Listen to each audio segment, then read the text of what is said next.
Je vous propose d'accueillir le maire adjoint à l'urbanisme, l'habitat et au renouvellement urbain de la ville de Caen, Nicolas Joyot. Bonjour Nicolas. Bonjour, Bienvenue. merci.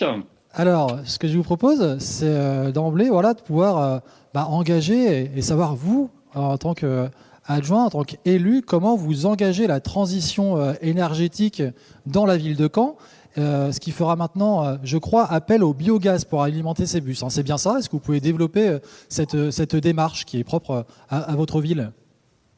Effectivement, la transition énergétique dans le cadre de nos mobilités se fait à travers plusieurs politiques publiques. Elle est d'abord très globale, puisqu'il y a un enjeu de report modal de la voiture individuelle vers les mobilités alternatives. Les transports en commun, et on peut faire un focus dessus à travers la transition énergétique du parc de véhicules vers le biogaz, mais aussi vers les autres modes de déplacement. On peut penser à la marche à pied, on peut penser au vélo, on peut penser au covoiturage. Donc tous ces enjeux-là répondent d'un enjeu de transition énergétique. Sur le parc de véhicules, on a pour objectif d'ici 8 ans de renouveler nos 200 bus qui aujourd'hui sont en diesel vers du biogaz. Donc la communauté urbaine va investir 8 millions d'euros sur ces 2 premières années, puis 7 millions d'euros par an pour pouvoir faire ce transfert. L'enjeu, il est multiple. À la fois, c'est de décarboner la flotte de bus. On va être sur une diminution, une fois cette flotte renouvelée, de 75% des émissions de gaz à effet de serre émis par les bus du territoire. Une baisse aussi significative, environ 30% des NOx qui sont émis par la circulation des bus diesel. Donc c'est un enjeu qui est très fort sur notre territoire et qu'on souhaite travailler, transition énergétique, à la fois avec ce transfert vers le biogaz de la flotte de bus, mais aussi en intégrant d'autres énergies. Sur la station de recharge et sur notre dépôt bus, nous souhaitons par ailleurs pouvoir mettre des ombrières photovoltaïques pour que là aussi, l'emprise qui est nécessaire pour garer les bus ne soit pas inactive en termes de création d'énergie, mais soit, entre guillemets, positive et crée de l'énergie avec des ombrières photovoltaïques qui pourraient alimenter en électricité la zone qui se situe autour du dépôt bus. Parfait, très bien. Alors pour revenir à une voie pour se déplacer un peu plus commune, la marche à pied, les autres mobilités douces, comment est-ce qu'auprès de vos administrés, de vos citoyens, la ville s'engage pour promouvoir justement toutes ces mobilités dites douces? On a plusieurs volets pour encourager le report modal de la voiture individuelle vers tous Mhm. les autres modes, qui est à la fois un impératif en termes de transition énergétique, en Bien termes sûr. de mobilité, mais qui est aussi un impératif en termes de modèle urbain, de construction de nos territoires.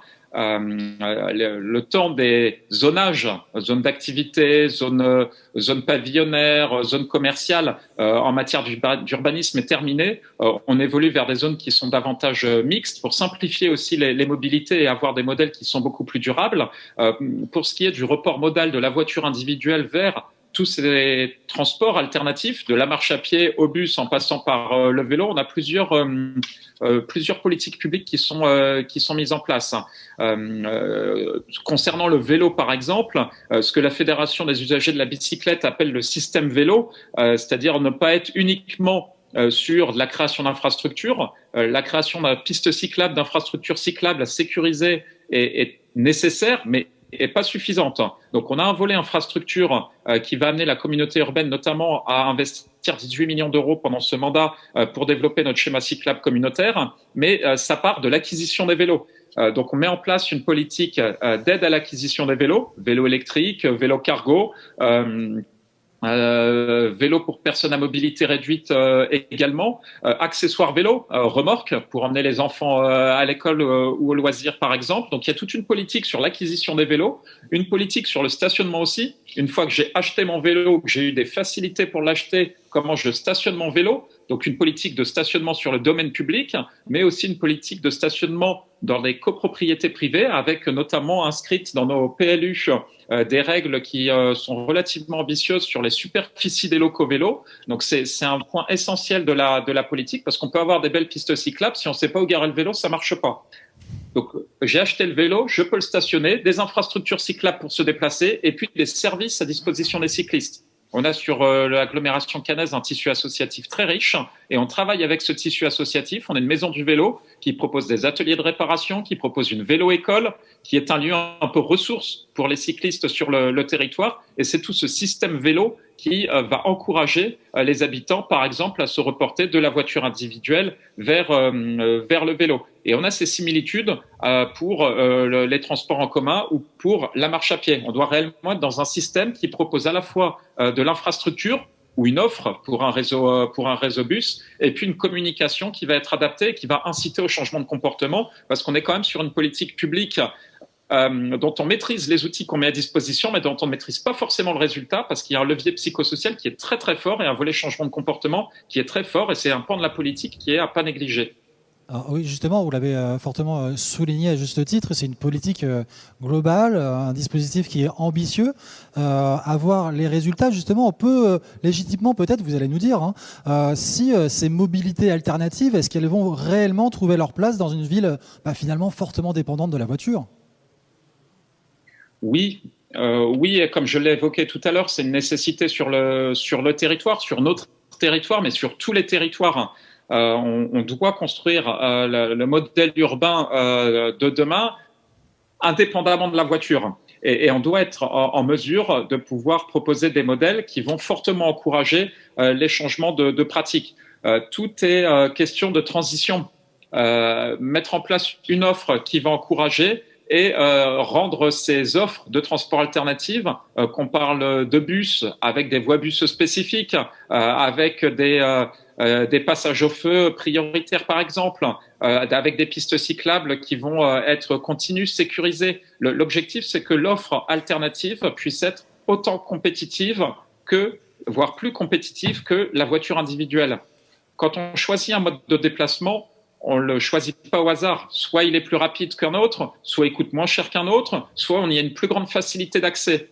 Et donc il faut qu'on arrive à travers l'offre cyclable, l'offre bus, la marche à pied, à ce qu'on ait un maximum de ces critères-là en comparaison à la voiture individuelle. Et tout est une question de transition, d'aménagement qui permettent de rapprocher la compétitivité des modes de transport, voire que celle des bus, des vélos, de la marche à pied soit plus compétitif que le déplacement en voiture individuelle. Et c'est tout le travail d'aménagement du territoire de manière globale qui est à travailler pour rendre cela possible. Et alors justement, on parlait de résultats en termes de retour d'expérience.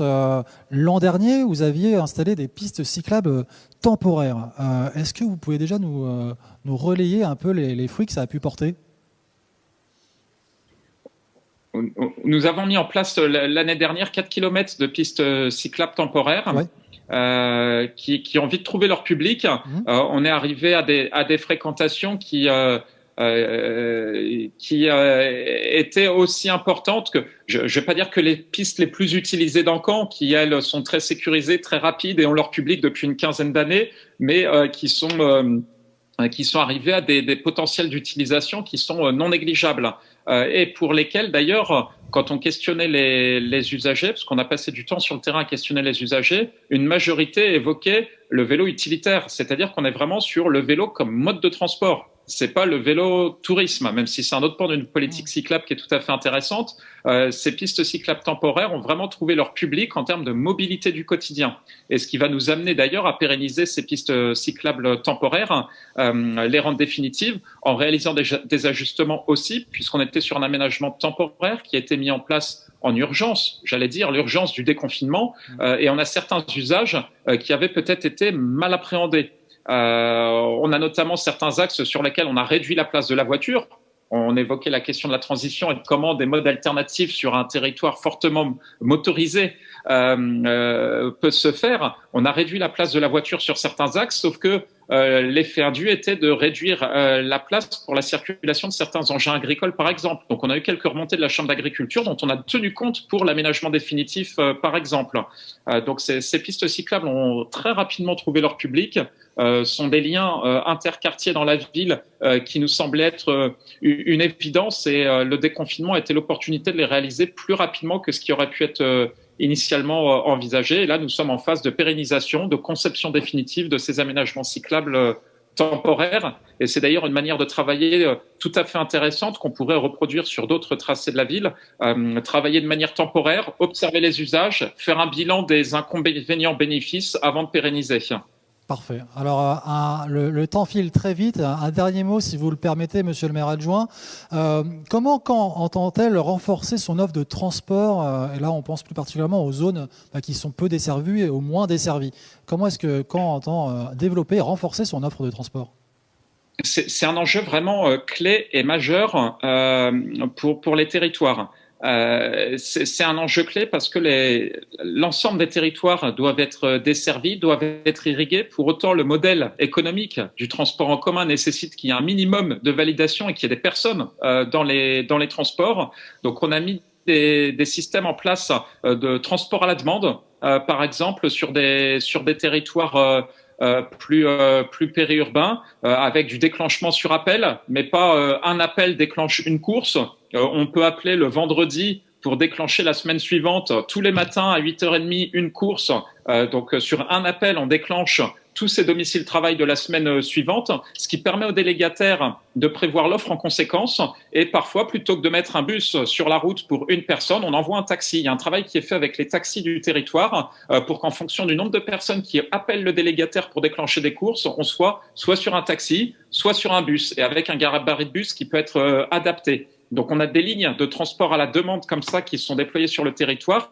Et au-delà de ces lignes, qui sont en réalité des lignes qui se déclenchent à la demande, on est en train de travailler, on va proposer sur le territoire d'avoir des zonages de transport à la demande. C'est-à-dire qu'indépendamment d'une ligne qui est proposée aujourd'hui, on puisse choisir un arrêt de départ, choisir un arrêt d'arrivée, indépendamment de toute notion de ligne. Et ça, sur une zone du territoire. On pourrait imaginer qu'à terme, la communauté urbaine Caen-la-Mer soit divisée en 5, 6, 7 secteurs et qu'à l'intérieur d'un secteur, le transport à la demande me permette d'aller de l'arrêt le plus proche de chez moi jusqu'à n'importe quel autre arrêt de la zone qui m'intéresse.